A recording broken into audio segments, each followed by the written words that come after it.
想請教乜嘢係自流平地台？我解釋下咩嘢自流平先啊。簡單嚟講，自流平就係一種能自己流動、自動找平嘅地面材料，倒喺地面上，唔需要去刮平，就自己重力能夠慢慢攤開填平地面，最後形成一個又平又光滑嘅表面。目前市面上最常用嘅自流平地台料主要有兩種：一、水泥基自流平地台；二、環氧樹脂自流平地台。兩種產品物理性質、應用場景、施工方案都非常之唔同。水泥基自流平地台性價比高，做出嚟快，好似平時見到嘅水泥地面，但更細膩平整。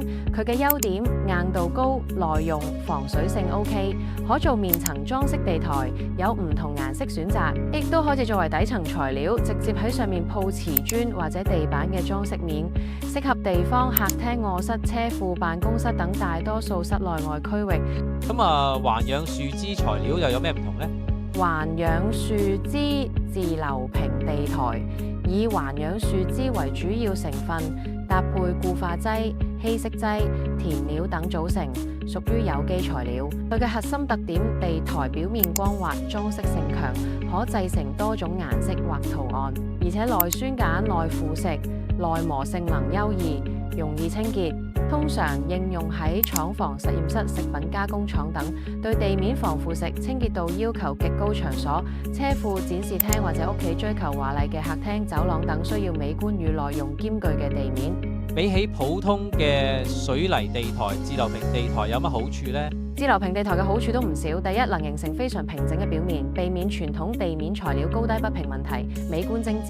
第二，施工方便又快，將材料倒喺地面就能自動流動填平，減少施工時間同埋人力成本。施工速度快，施工幾小時後就可以行人，更快進行後續施工。第三係耐磨耐壓，地面耐磨性同埋耐壓性高，能承受日常使用同埋寵物放置，不易磨損或者凹陷。咁難唔難做呢？無論係水泥基自流平地台或者環氧樹脂自流平地台，都有特定工序，都有細節要注意。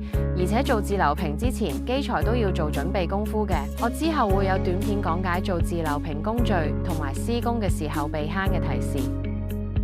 市面上有乜嘢不同類型自流平地台料？喺高見網店有詳細產品介紹，不過我喺度推介幾隻產品你參考下。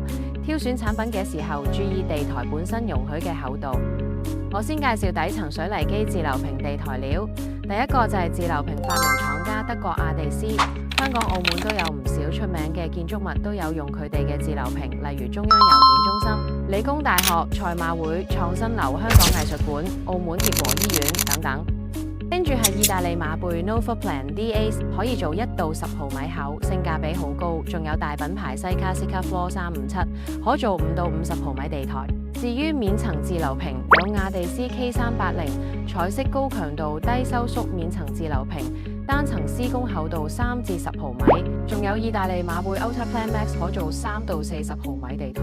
本地品牌 Optimax 828可以做5至20毫米厚，施工4小時之後可開放行人。咁環氧樹脂自流平又有咩好選擇呢？各品牌環氧樹脂自流平都係以系統材料形式發售，包括底油及 body。如果需要再另加面油，我喺呢度先介紹 body 產品先，之後嘅施工視頻再按照施工需求介紹底油同面油。名牌公司西卡同馬貝都有環氧樹脂自流平地台料，例如係西卡 Sikafloor 263 SL 同馬貝302 SL。咁所有呢啲品牌嘅環氧樹脂地台都可以選擇多種顏色。今日嘅資訊有啲多，我都要消化一下先。期待下一期自流平施工工序視頻。好，記得訂閱高見防水維修站頻道，去到時有新片出會通知你。揾高見，一站式防水維修物料就係咁簡單。